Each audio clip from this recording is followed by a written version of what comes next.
Mutton ಎಣ್ಣೆಲಿ fry ಆಗಿದೆಯಾ ಏನ್ರಲ್ಲ. ಈಗ ಅಲ್ಲೇ ರುಬ್ಬಿಟ್ಟಿದ್ವಲ್ಲ ಮಸಾಲೆ, ಇಲ್ಲೇ ಇದಕ್ಕೆ ಹಾಕ್ಬಿಡೋದು. ಹಾಕ್ಬಿಟ್ಟು ಬೇಗ ಬಿಡಬೇಕು.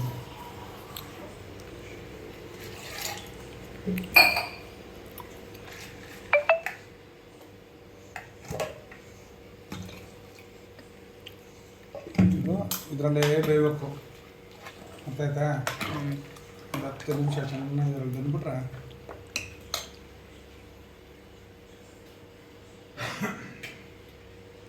ಈಗ ಕೇಳೋದಲ್ಲ, ರುಚಿಗೆ ತಕ್ಕಷ್ಟು ಉಪ್ಪು, ನಿಮ್ಮ ರುಚಿಗೆ ತಕ್ಕಷ್ಟು ಉಪ್ಪನ್ನ ಹಾಕೊಳ್ಳಿ ಅಂತ ಅಂದ್ಬಿಟ್ಟು. ಏನೋ ನಾವಿಲ್ಲೇನು 1.5 ಓಕೆ 1.25 ಟೀ ಸ್ಪೂನ್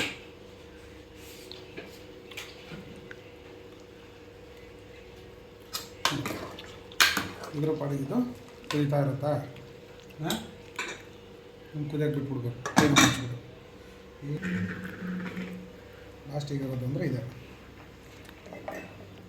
ತೆಂಗಿನಕಾಯಿ. ಅದಾದಮೇಲೆ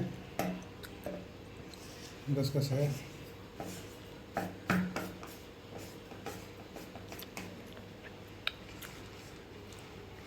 ಮತ್ತು ಪುಟಾಣಿ.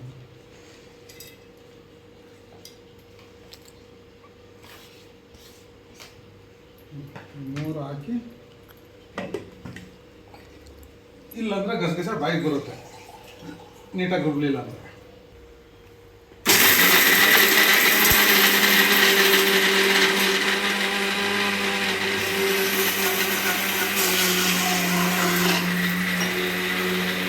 ಹಿಂಗೆ ರುಬ್ಬಿದೆಯಾ ಪೇಸ್ಟು? ಏನೋ ಈ ಪೇಸ್ಟಿಗೆ ಟೊಮೆಟೊ ಹಣ್ಣು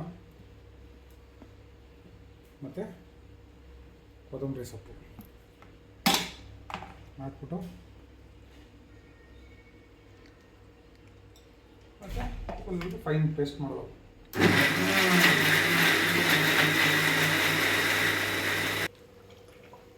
ನೋಡಿ ಮಸಾಲೆಯಲ್ಲಿ ಮಟನ್ ಚೆನ್ನಾಗಿ ಗೊತ್ತಿದೆಯಾ ಏನ?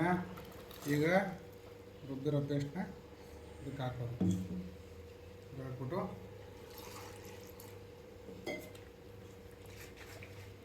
ಸಾಂಬಾರು ಎಷ್ಟು ಅದಕ್ಕೆ ಬೇಕೋ ಅಷ್ಟು ಅದಕ್ಕೆ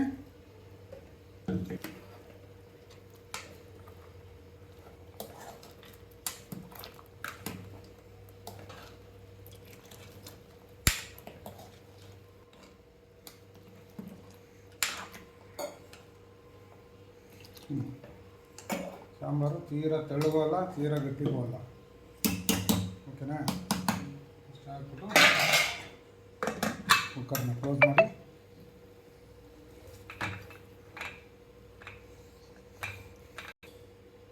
ಆಮೇಲೆ ತೆಗಿಯೋಣ.